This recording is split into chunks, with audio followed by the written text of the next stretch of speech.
ధన్యవాదాలు సార్. ఈ కార్యక్రమంలో పాల్గొనడం వల్ల మీరు కూడా ఒప్పుదల పత్రాన్ని ఇస్తున్నారు.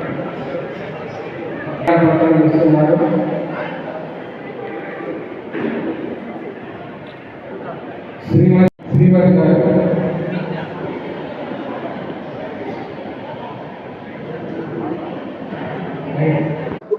ఈరోజు కొవ్వూరు రమేష్ రెడ్డి గారి చారిటబుల్ ట్రస్ట్ మన పొద్దుటూరులో అవయవ దానము అవగాహన కల్పించాలని మన పొద్దుటూరులో ఉన్న డాక్టర్లందరితో మాట్లాడి ఈరోజు మన మార్కెట్ యార్డ్ దగ్గర నుంచి ఒక ర్యాలీగా అవయవ దానం చేయండి మీరని నినాదం ఇచ్చుకుంటూ ఈ ఐఎంఏ బిల్డింగ్కి వచ్చి ఇక్కడ సమావేశం జరిపి మేమందరి ద్వారా అవయవ దానం చేయండి అని చెప్పించడం జరిగింది.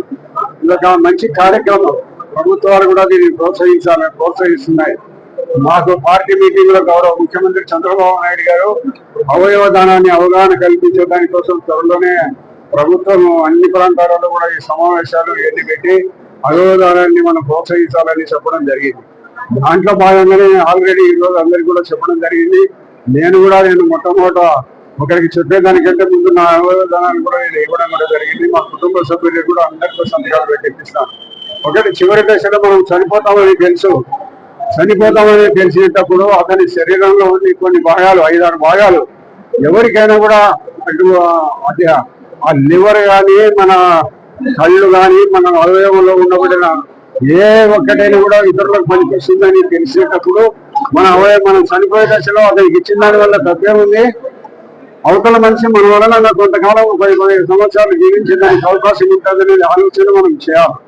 మనతో పాటే ఇవన్నీ కులిపోవాలని అనుకోవడం అనేది కరెక్ట్ కాదు. ప్రతి ఒక్కరు కూడా చైతన్యవంతులం కావాలా. మనిషి చనిపోతాననే గుంతలో కూర్చడమో కాల్చడమో జరుగుతుంది.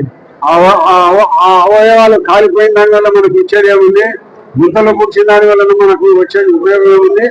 మన అవయవం ఏ శరీరంలో ఉండబడిన ఏ అవయవం పనికొస్తుందంటే తప్పనిసరిగా ఇచ్చే ప్రయత్నం ప్రతి మనిషి చేయాలి.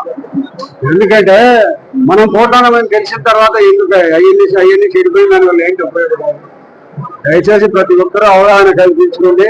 దీని భారతదేశ ప్రభుత్వం కానీ మా ముఖ్యమంత్రి చంద్రబాబు నాయుడు గారు కానీ విస్తృతంగా అవయవదానం కార్యక్రమాన్ని చేపట్టారు. అది త్వరలో ఈ కార్యక్రమం ముమ్మరంగా మొదలవుతుంది అనేది కూడా మాకు చెప్పడం జరిగింది గౌరవ ముఖ్యమంత్రి గారు.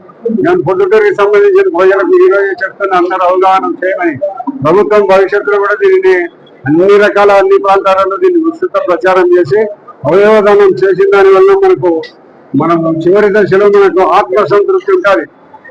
మీరు అందరూ ఆలోచించండి. డబ్బు బంగారు పిల్లలు ఎవరు మనకు సంతృప్తి ఇయ్యరు. చివరి దశలో మనం చేసిన మంచి పనిని మనకు ఆత్మసంతృప్తి ఇస్తారు. ఒక టీచర్ నేను నా పిల్లల్ని చదువు చెప్పిన పిల్లల్లో ఇంతమంది ప్రయోజకులైనారు అనే ఆత్మసంతృప్తి అన్నిటికంటే గొప్పది. కాబట్టి డబ్బులు బంగారు బిడ్డలు వీళ్ళందరూ ఏం కాదు. మనం చేసిన మంచి పని మనకు తోడుగా ఉంటుంది. మనం చేసిన పని ఏదో అందరూ చెప్తుంటారు స్వర్గమో నరకమో ఇట్లాంటివన్నీ ఉంటాయని మనకు తెలియదు. కానీ మంచి పని చేసిన దాని వల్ల స్వర్గము అనేది ఉంటే స్వర్గానికి పోతారనేది నా అభిప్రాయం. కాబట్టి ప్రతి ఒక్కరూ ఇటువంటి అవయవ దానాన్ని అందరూ కూడా తోటి మనిషికి మీ చివరి దశలో డాక్టర్లను సంప్రదించి మీ చివరి దశలో తోటి మనిషికి అవసరం ఉన్న వానికి అందించిన దాని వల్ల మనం అవయవాన్ని ఇచ్చిన దాని వల్ల ఇప్పుడు కొవ్వూరు రమేష్ రెడ్డికి 23 సంవత్సరాలు. నాకు ఆయన ఆపరేషన్ టైం నుంచి కూడా నాకు తెలుసు. అతనికి ఇబ్బంది పడే సమయాలు కూడా తెలుసు. ఈరోజు గుండ్రాయినట్టున్నారు 23 సంవత్సరాలు అయినా కూడా.